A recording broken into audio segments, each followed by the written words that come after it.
dito nagtatapos ang pagtulong ng Dalaw Kalinga Foundation sa pakikipagtulungan ng Sagip Kapamilya at ng Voltracom Group sa Sampaguita Village, Malanday upang tugunan ang mga gamot na kailangan sa mga sakit na dala ni Undoy. Libo-libo sa ating mga kababayan ang nakinabang ng tulong na ito na hindi lamang galing sa barangay na ito. Ang iba ay dumayo pa para lamang makakuha ng libreng gamot at serbisyo medikal.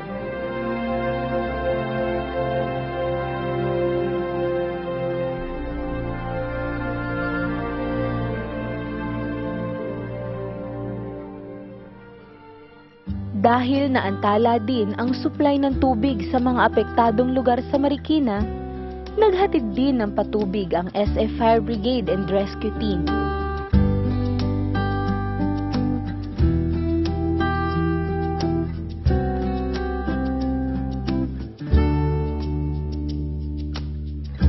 Minsan madarama mo kaibigan,